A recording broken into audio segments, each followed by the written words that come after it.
तो पहला क्वेश्चन देख लेते हैं क्या है। 6 persons A, B, D, E, F are sitting equidistant from each other.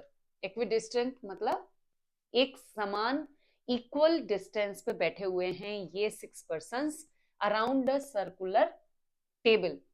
किसके अराउंड बैठे हैं? ये सर्कुलर एक गोल टेबल है, उसके around facing the centre of the table. और जो उनका फेस है वो किधर की तरफ है? टेबल में सेंटर की तरफ है, टेबल के सेंटर की तरफ है। Consider the following and two statements given below. पहले तो इस तरह के कोई भी क्वेश्चन अगर एग्जाम पेपर में आते हैं तो आप क्वेश्चंस को बहुत ध्यान से पढ़ लीजिए, क्योंकि अगर आप अच्छे से क्वेश्चन को पढ़ेंगे तो ही आपका आंसर ठीक होने की पूरे चांसेस होते हैं, अदरवाइज आप गलत टिक भी करके आ सकते हैं। इसलिए पहले क्वेश्चंस को अच्छे से समझ लें कि इसमें पूछ क्या रहे हैं। तो क्वेश्चन है, who is sitting on the immediate left of A. Question क्या कहता है कि इमीडिएट लेफ्ट ए के कौन बैठा है इमीडिएट लेफ्ट पे।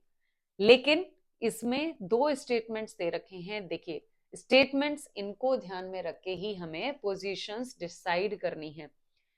B is sitting opposite to C and D is sitting opposite to E.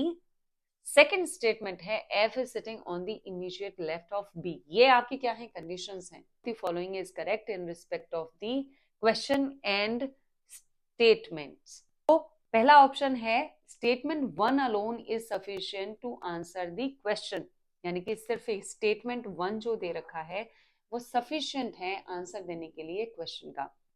Statement 2 alone is sufficient to answer the question, यानी कि सिर्फ स्टेटमेंट 2 से क्लियर हो जाता है कि कौन इमीडिएट लेफ्ट पे बैठा है ए के, यही तो हमें बताना है। सी ऑप्शन है both statement 1 and statement 2 are sufficient to answer the question, यानी कि दोनों ही सफिशिएंट है आंसर करने के लिए क्वेश्चन को। Statement 1 and 2, both statement 1 and 2 are not sufficient to answer the question, यानी कि अगर हम सी ऑप्शन है both statement 1 and 2 are not sufficient to answer the question. तो इसीलिए क्वेश्चन को बहुत ध्यान से पढ़ना है, लास्ट तक आपको क्वेश्चन को देखना है कि इसमें बेसिकली ऑप्शंस में क्या दे रखा है, ऑप्शंस में क्या पूछा जा रहा है, उसी हिसाब से आपको सही आंसर चूज करना है। जल्दबाजी में गलती नहीं करनी है।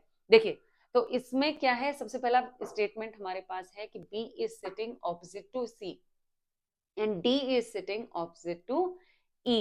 तो सबसे पहले हम A की पोजीशन को यहां मान लेते हैं। दोनों सर्कल, हमने दो सर्कल बनाए हैं इसमें, क्योंकि दो ऑप्शंस इसमें हो सकते हैं, इंटरचेंज हो सकती हैं पोजीशंस, इसीलिए। देखिए, अब B is sitting opposite to C, B is sitting opposite, B कहां पे बैठा है? बिल्कुल ऑपोजिट C के। D is sitting opposite to E, अब D को हम यहां पे भी बिठा सकते हैं, E, यानी कि D ऑपोजिट है E के।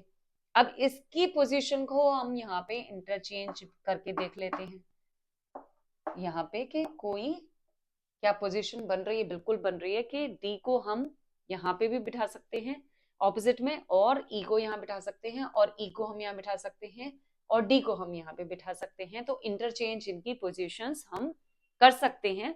F is sitting on the immediate left of B, लेकिन हम B की पोजीशन को इंटरचेंज C से नहीं कर सकते, लेकिन B ऑपोजिट है किसके? C के। वो इसीलिए नहीं कर सकते क्योंकि B के इमीडिएट लेफ्ट पे हमें एक कंडीशन दे रखी है, जब तो F जो है B के इमीडिएट लेफ्ट पे है, इसीलिए हम इसकी पोजीशन को चेंज नहीं कर पाएंगे।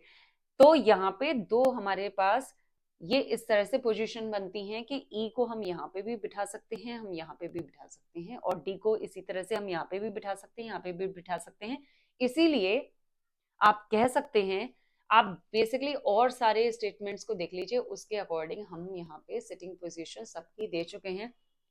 तो इस हिसाब से तो नाइदर स्टेटमेंट 1 और statement 2 are sufficient to answer the question, क्योंकि इमीडिएट लेफ्ट पे कौन बैठा है? या तो डी भी बैठ सकता है या ई भी बैठ सकता है।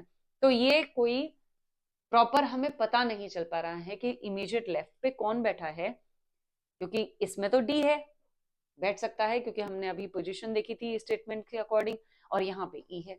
तो neither statement 1 nor 2 are sufficient to answer the question. तो इसका ऑप्शन क्या रहेगा? हमारे पास ऑप्शन था डी में नाइदर 1 नॉर 2, तो इस तरह से इसका आंसर रहेगा ऑप्शन डी हो जाएगा करेक्ट आंसर, यानी कि डी पे आप सर्कल करेंगे।